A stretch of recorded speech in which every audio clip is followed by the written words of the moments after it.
Assalamualaikum warahmatullahi wabarakatuh. Salam Om Swastiastu, Namo Buddhaya, salam kebajikan, Sampurasun. Permission to introduce myself. My name is Yandi Ramdan Maulana.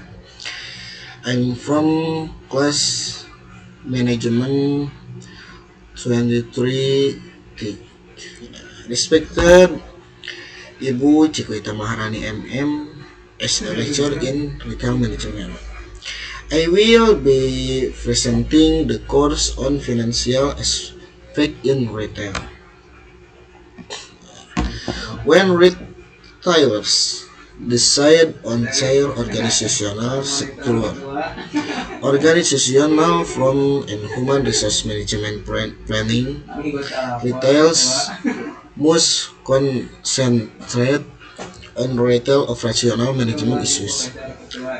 Ketika retail memutuskan struktur organisasi, bentuk organisasi, dan perencanaan manajemen sumber daya manusianya, maka retail harus mengkonsentrasikan diri pada masalah manajemen operasional retail.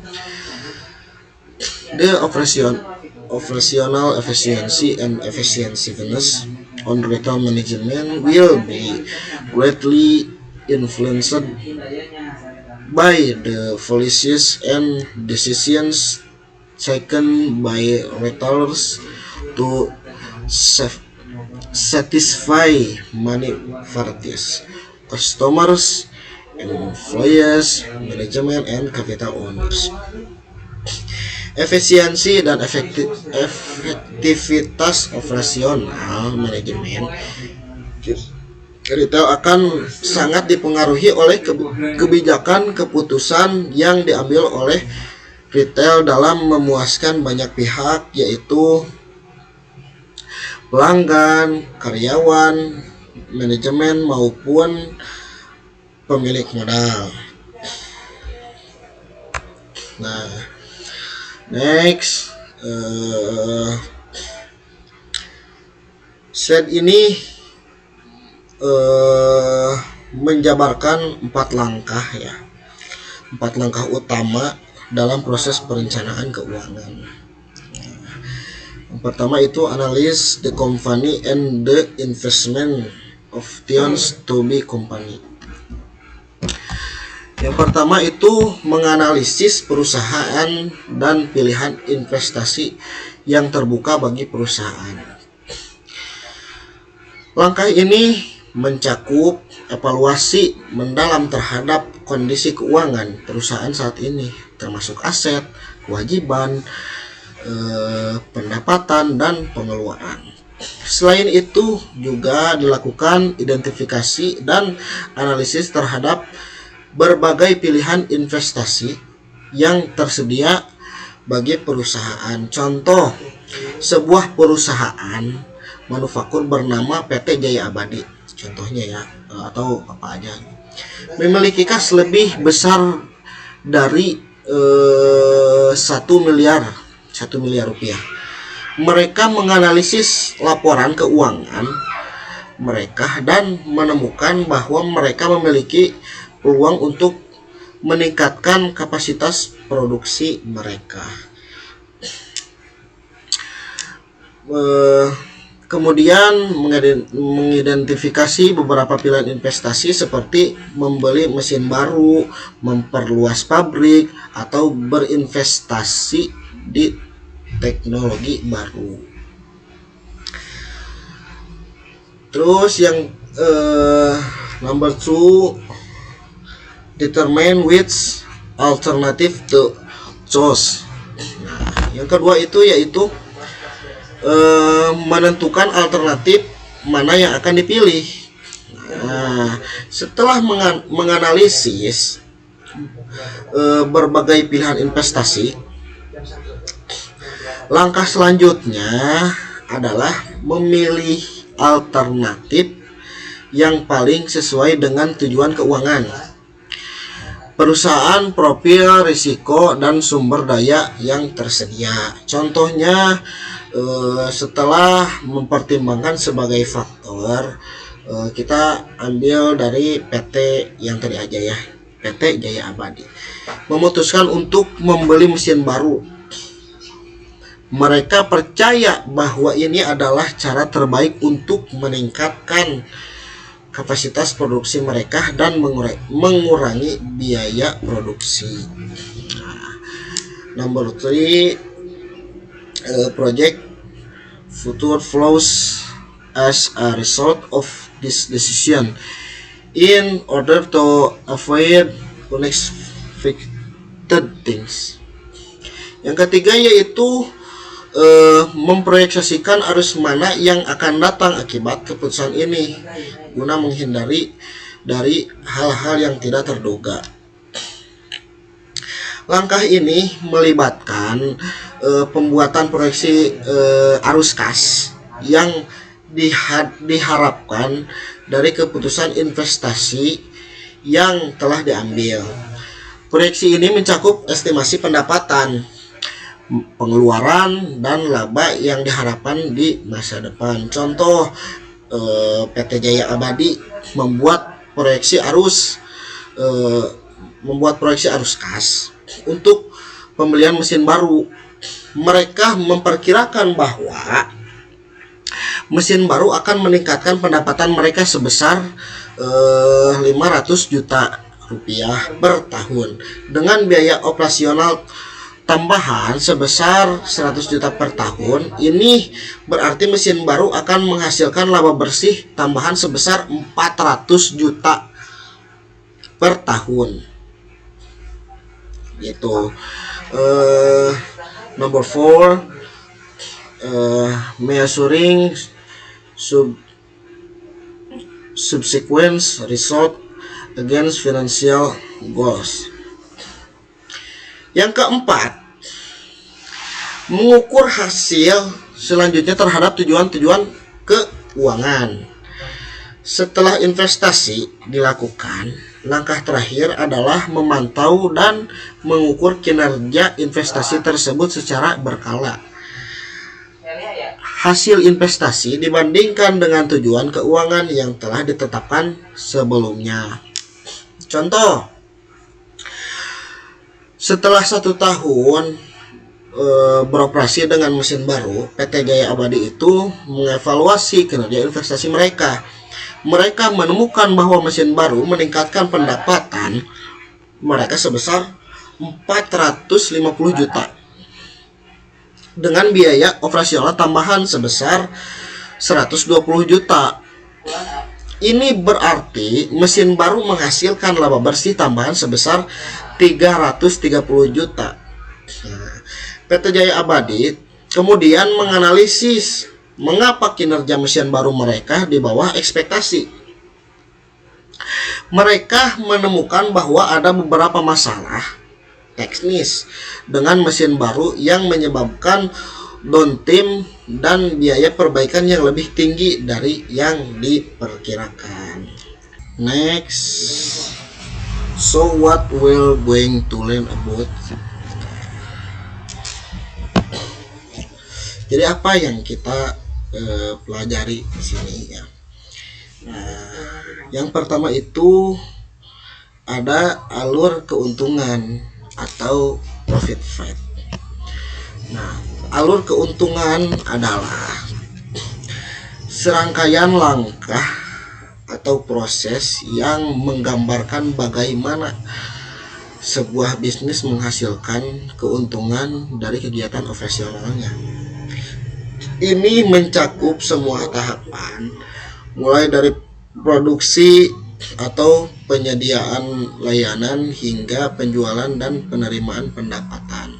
Contoh, sebuah toko pakaian memiliki alur keuntungan sebagai pembelian bahan baku. Contohnya yaitu benang, kain, dan kancing dari pemasok. Terus ada proses produksi, itu pemotongan dan penjahitan. di pabrik.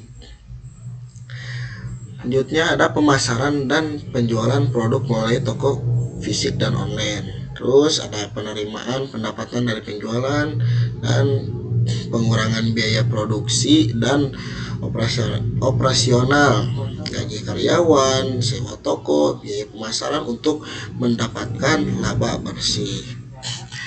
Yang kedua itu ada alur perputaran atau turnover rate. Nah, alur perputaran adalah siklus yang menggambarkan seberapa cepat seberapa cepat sih gitu, aset atau sumber daya bisnis diubah menjadi penjualan atau pendapatan. Ini sering diukur dengan rasio perputaran seperti perputaran persediaan atau perputaran piutang. Nah, contohnya di sebuah supermarket yang memiliki alur perputaran persediaan. Nah, itu contohnya yang pertama itu pembelian barang dengan pembelian buat yang ada di toko ya, buat di jalan gitu, di jalan buat dijualan gitu, yaitu masa makanan, minuman atau ya dan lain-lain ya, contoh seperti sabun gitu. Yang kedua, penyimpanan barang dagangan di gudang dan rak toko. Terus ada penjualan barang dagangan kepada pelanggan, penerimaan pembayaran dari pelanggan, dan penggantian persediaan yang telah dijual dengan membeli barang dagangan baku dari pemasok. Semakin cepat supermarket menjual dan mengganti persediaannya, maka semakin tinggi juga perputaran persediaannya dan semakin efisiensi bisnisnya. Pengendalian usaha atau business control. Nah, pengendalian usaha adalah proses sistematik untuk memastikan bahwa kegiatan bisnis berjalan sesuai dengan rencana dan tujuan yang telah ditetapkan. Ini melibatkan pemantauan kinerja, evaluasi hasil, dan pengambilan tindakan korektif jika diperlukan. Contoh, sebuah restoran melakukan pengendalian usaha dengan menetapkan anggaran untuk biaya bahan baku, gaji karyawan, dan biaya operasional lainnya. Juga memantau pengeluaran secara berkala dan membandingkannya dengan anggaran yang telah ditetapkan. Terus ada juga mengambil tindakan korektif jika ada masalah. Nah, seperti mengurangi pemborosan bahan baku, memberikan pelatihan tambahan kepada karyawan, atau mengubah menu. Next, di jalur keuntungan. Comes from profit and loss statement, berasal dari laporan laba rugi. Nah, apa saja komponennya? Nah, baik, mari kita bahas komponen-komponen utama yang membentuk jalur keuntungan profit part yang bersumber dari laporan-laporan laba rugi. Nah, laporan laba rugi atau profit and loss statement. Laporan laba rugi adalah laporan keuangan yang meringkas pendapatan, biaya, dan laba atau rugi sesuatu perusahaan selama periode waktu tertentu. Laporan ini memberikan gambaran tentang kinerja keuangan perusahaan dan kemampuannya dalam menghasilkan keuntungan. Nah, untuk komponen-komponen utama jalur keuntungannya, yang pertama itu ada pendapatan atau revenue. Definisi jumlah uang yang dihasilkan dari penjualan produk atau jasa ini adalah titik awal dari alur keuntungan. Contoh, penjualan pakaian, penjualan makanan, pendapatan dari layanan konsultasi. Yang kedua ada harga pokok penjualan atau cost of goods sold. Nah, definisinya biaya langsung yang terkait dengan produksi barang atau penyediaan jasa yang dijual. Contoh, biaya bahan baku, biaya tenaga kerja langsung, dan biaya overhead pabrik. Yang ketiga ada laba kotor atau gross profit.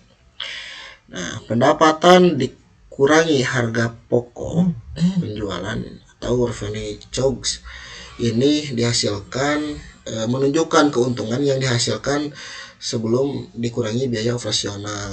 Nah, yang keempat itu ada biaya operasional atau operating expenses.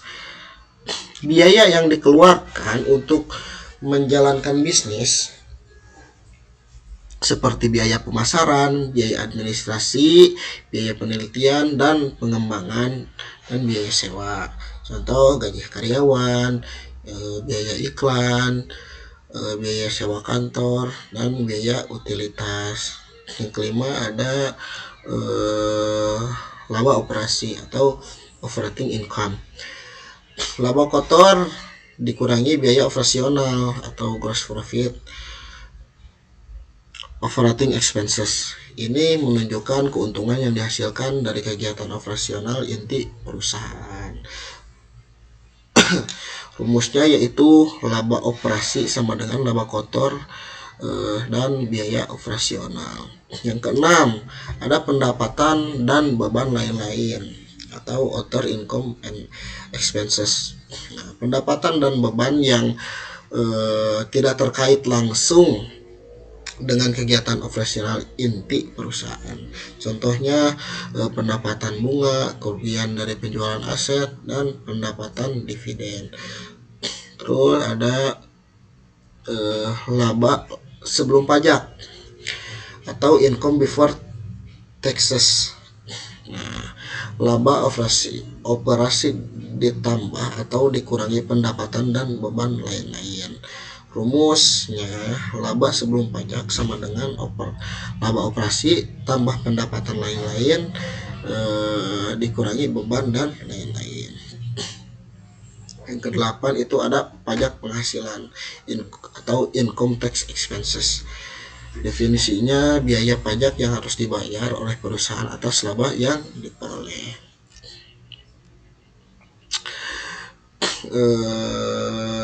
Ringkas alur keuntungan secara sederhana. Alur keuntungan dapat diringkas sebagai pendapatan atau beberapa banyak yang masuk, dikurangi harga pokok penjualan menghasilkan laba kotor, dikurangi laba biaya operasional menghasilkan laba operasi, dan ditambahkan atau dikurangi pendapatan dan beban lain-lain. Oke, next. Ini udah ya. Ini sudah tadi dijelaskan juga. Nah, sekarang ke sini. Nah, ini itu untuk penjelasannya di slide ini. Margin laba kotor juga diperoleh dari presenter penjualan bersih sehingga retail dapat membandingkan. Nah, itu pertama ada pengelolaan dari berbagai tipe barang atau management of various types and goods. Terus ada pengelolaan barang dari satu retail dibandingkan pengelolaan retail lain, atau managing goods from one retailer compared to managing other retailers. Nah, untuk analisisnya, margin laba kotor merupakan ukuran profitabilitas yang menunjukkan persentase pendapatan yang tersedia setelah dikurangi biaya produksi atau harga pokok penjualan atau yang bisa disebut HPP. Untuk rumusnya, slide menunjukkan rumus dasar untuk menghitung margin laba kotor, yaitu dengan menggunakan HPP dari penjualan bersih. Penggunaannya, slide menjelaskan bahwa margin laba kotor dapat digunakan oleh peritel untuk membandingkan efisiensi pengelolaan berbagai tipe barang atau membandingkan kinerja pengelolaan barang antara satu retail dengan retail lainnya. Nah, secara keseluruhan slide ini memberikan definisi dalam rumus dasar untuk menghitung margin laba kotor serta menjelaskan bagaimana margin laba kotor dapat digunakan oleh retail untuk membandingkan kinerja pengelolaan barang. Oke, next ya, ke slide selanjutnya, yaitu di sini ada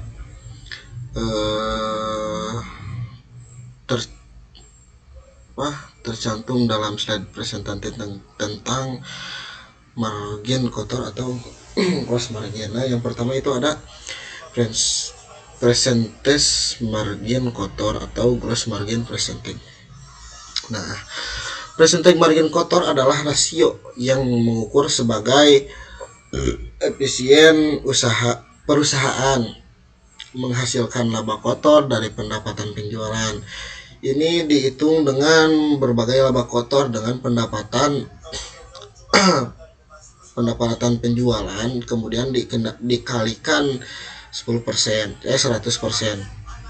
Rumusnya laba kotor atau pendapatan penjualan dikali 100%. Contoh, sebuah toko elektronik memiliki pendapatan penjualan sebesar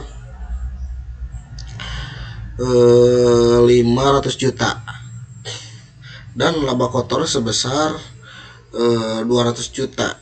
Percentage margin kotornya adalah 200 juta bagi 500 juta dikali 100% sama dengan 40%. Ini berarti bahwa setiap satu penjualan menghasilkan 0,40 laba kotor. Nah, yang kedua ada analisis per kategori atau kategori analisis. Analisis per kategori melibatkan pemecahan margin kotor berdasarkan kategori produk atau layanan yang berbeda. Ini membantu perusahaan memahami kategori mana yang paling menguntungkan dalam kategori mana yang perlu ditingkatkan. Contoh, sebuah supermarket menjual berbagai produk seperti makanan segar, makanan beku, produk susu, dan produk kebersihan. Setelah menganalisis margin kotor untuk setiap kategori, mereka menemukan bahwa produk susu memiliki margin kotor tertinggi, sementara makanan beku memiliki margin kotor terendah. Dengan informasi ini, mereka dapat menyesuaikan strategi penetapan harga, promosi, dan pengelolaan persediaan untuk meningkatkan profitabilitas secara keseluruhan. Yang ketiga itu ada markdown kerusakan atau markdown damage. Markdown kerusakan adalah penurunan harga yang diberikan kepada barang yang rusak, cacat, atau mendekati tanggal kadaluarsa. Ini mempengaruhi margin kotor karena barang yang dijual dengan harga diskon menghasilkan laba yang lebih rendah. Contohnya, sebuah toko pakaian memiliki beberapa gaun yang terkena noda kecil. Mereka memutuskan untuk menjual gaun-gaun tersebut dengan diskon 50%. Penurunan harga ini akan mengurangi margin kotor untuk gaun-gaun tersebut. Penting bagi perusahaan untuk memantau dan mengelola markdown kerusakan atau untuk meminimalkan dampaknya terhadap profitabilitas. Nah, yang keempat, itu ada persediaan barang atau inventory. Persediaan barang adalah aset penting bagi banyak perusahaan, tetapi juga dapat menjadi sumber biaya. Mengelola persediaan secara efektif sangat penting untuk memaksimalkan margin kotor. Contoh, sebuah toko buku perlu memastikan bahwa mereka memiliki cukup buku untuk memenuhi permintaan pelanggan. Tetapi mereka juga tidak ingin memiliki terlalu banyak buku yang tidak terjual. Mereka dapat menggunakan teknik pengelolaan persediaan seperti analisis emisi dan ekonomi, order quantity, bisa disebut EQQ ya, untuk mengoptimalkan tingkat persediaan mereka dan mengurangi biaya penyimpanan. Yang terakhir itu ada margin kotor M2, gross margin M2.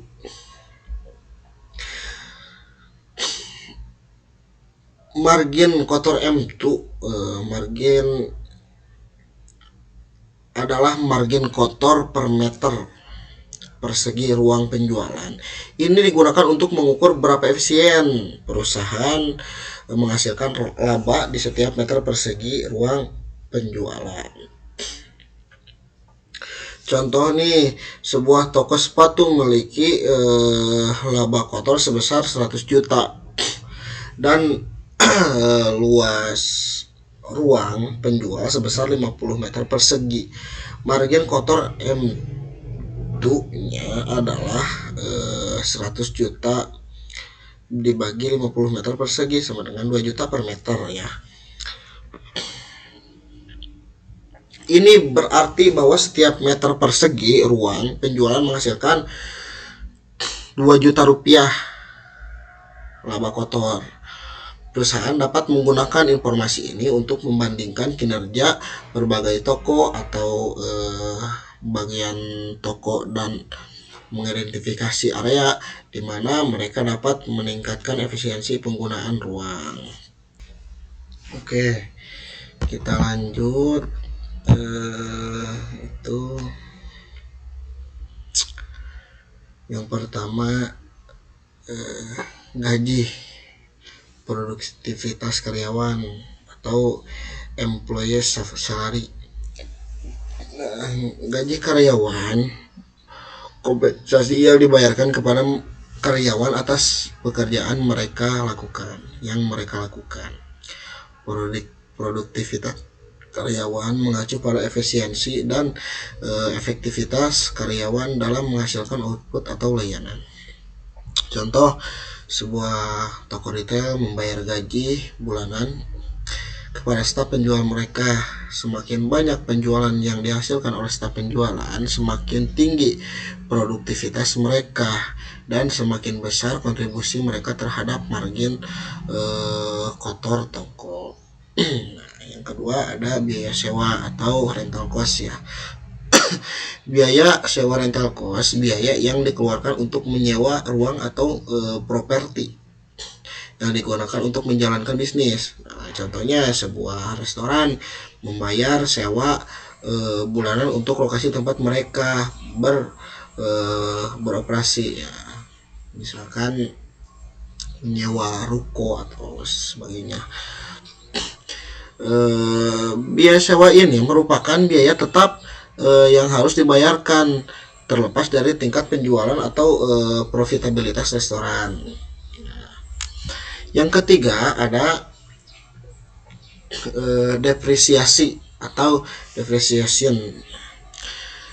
Depresiasi adalah alokasi biaya aset tetap seperti peralatan, kendaraan, dan bangunan selama masa manfaatnya. Contoh, sebuah perusahaan manufaktur memiliki mesin produksi yang dibeli seharga 100 juta nih. Contohnya, mesin tersebut diperkirakan memiliki masa manfaat 10 tahun. Perusahaan dapat mencatat biaya depresiasi sebesar 10 juta per tahun selama 10 tahun tersebut. Yang keempat itu ada listrik atau elektrik ya, electricity.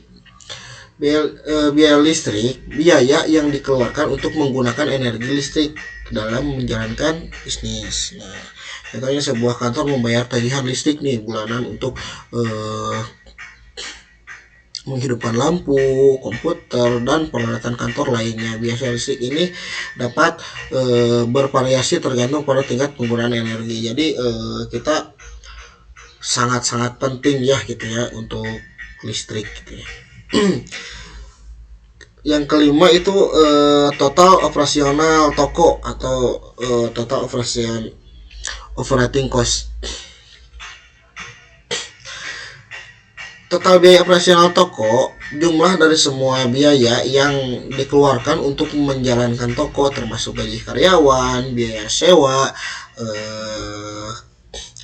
depresiasi listrik, dan biaya lainnya. Contoh, sebuah toko buku ya, menghitung total biaya operasional bulanannya.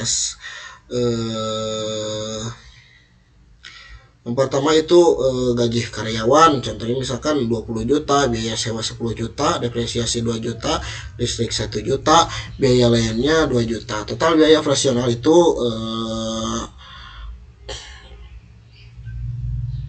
totalnya 35 juta. Nah, apa hubungannya dengan margin kotor? Biaya-biaya operasional ini mengurangi laba kotor untuk menghasilkan laba bersih. Semakin rendah biaya operasional, semakin tinggi laba bersih dan semakin besar margin kotor. Oleh karena itu, penting bagi perusahaan untuk mengelola biaya operasional secara efektif untuk meningkatkan profitabilitas mereka. Di slide ini ya mencantumkan 2 poin utama yang berkaitan dengan margin kontribusi. Yang pertama itu ada selisih antara margin kotor dengan biaya operasional toko. Nah,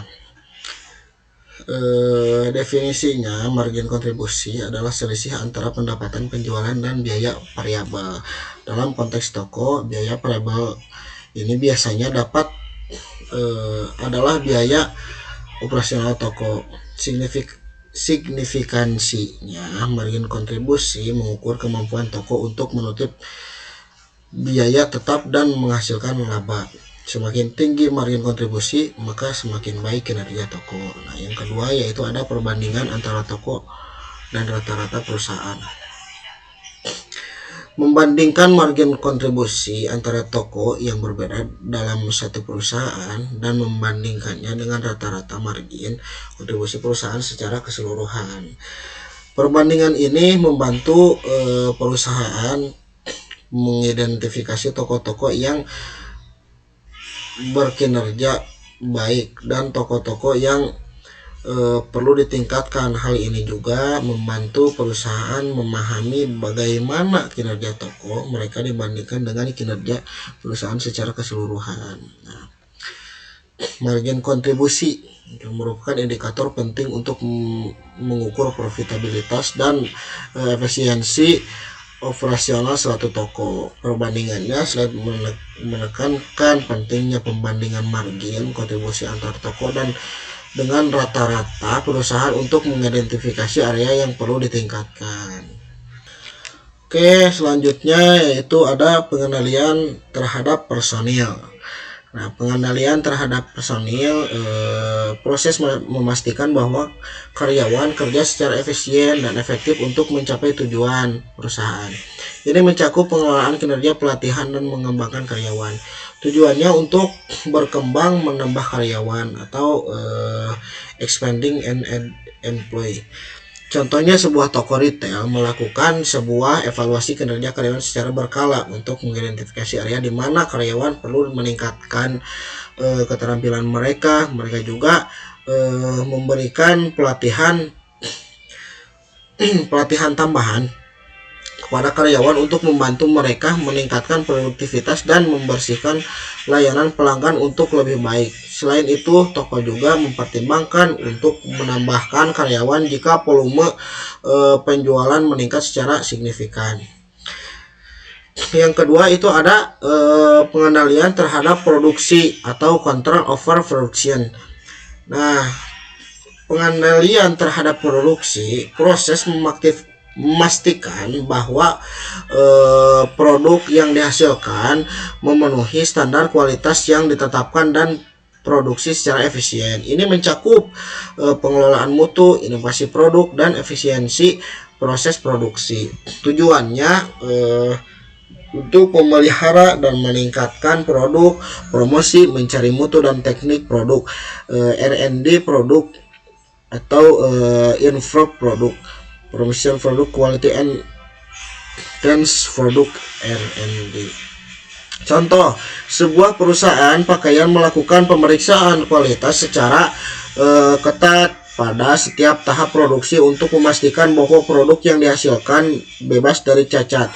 Mereka juga berinvestasi dalam penelitian dan mengembangkan R&D untuk mengembangkan produk baru dan meningkatkan mutu produk yang ada. Selain itu, perusahaan juga melakukan promosi berkala untuk meningkatkan penjualan.